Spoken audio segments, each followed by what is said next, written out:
G'day everyone, welcome to the Carlton 24/7 team selection, round 3 upon us. I'm Shane McInnes, assistant coach Brad Green with me. And Brad, 0-2, it's not exactly where the Blues want to be, but a big chance against a big rival. Yeah, it's a terrific chance. It's certainly not where we want to be, but it's been a great sort of week for our boys on the training track. We've certainly gone back to the basics, and now it's all about effort. It's an effort-based game, and we've got to show that effort on Saturday afternoon at the G, which is great. A lot is said externally, but how are the boys feeling internally, and how's it been out on the track?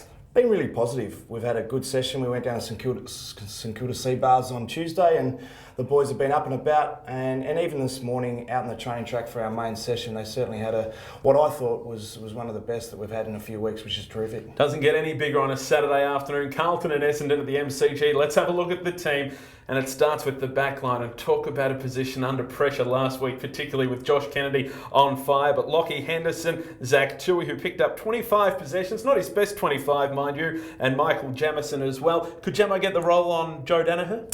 Yeah, I could see, one of those, Danaher or Carlisle is certainly going to be Michael's sort of go this week. He's really been positive on the track. He's certainly one of our great leaders, and certainly been, he's not shying away from what happened last week, and we're really looking forward to Michael stepping up against two pretty good players. Let's get into that half-back line now, starting with Sam Doherty, 25 possessions. He's had a really solid start to 2015. Kieran Byrne, the Irishman, making his debut. Injuries plagued him last year, but showed lots of promise in the VFL. And Andrew Walker, great to see him back for his first game since round 17 last year. Just adds so much skill and experience. Yeah, what a fantastic story that we can blood another Irishman, and it's a pity we don't have the three of them playing this week, but it's great for Casey, who we call him, he's a bit of his nickname down here at Carlton, so it's great for him to be playing his debut game, and his mum and dad are flying over for it, so it's terrific.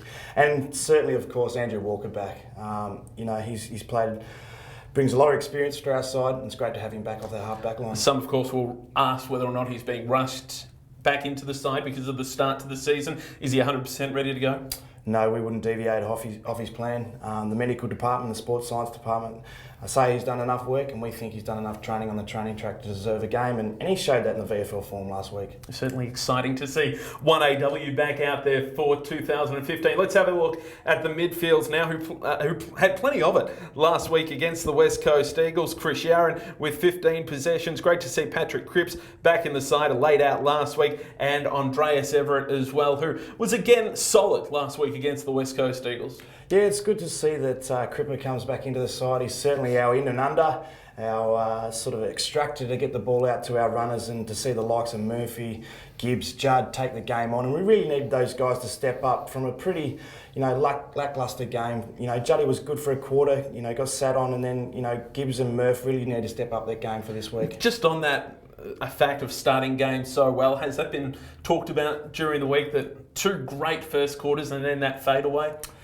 Oh, in periods, I think we've spoken about it, but as a team, and as Mick, as the coach said, it's it takes effort, this game, and momentum's always shifts in AFL footy.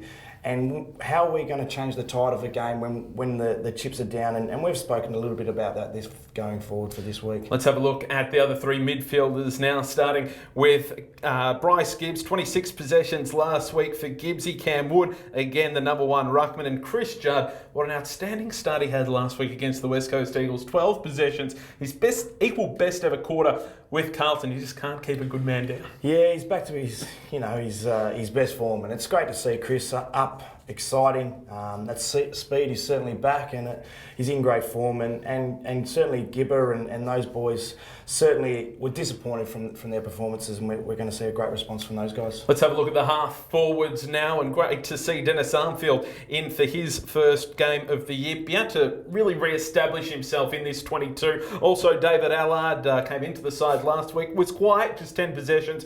And Liam Jones, probably one still finding his way, do you think, Brad, in this side at the moment? since coming across from the Western Bulldogs? Yeah, I say he is. He's still working the mechanics on how we want him to play and how we want him to lead and get the ball. So, yeah, there's still some room for improvement in Liam's game, but he's a dangerous forward and someone that can kick numerous goals. So it's great to see him inside. It's great to have Dennis Armfield and David Ellard back in the same side.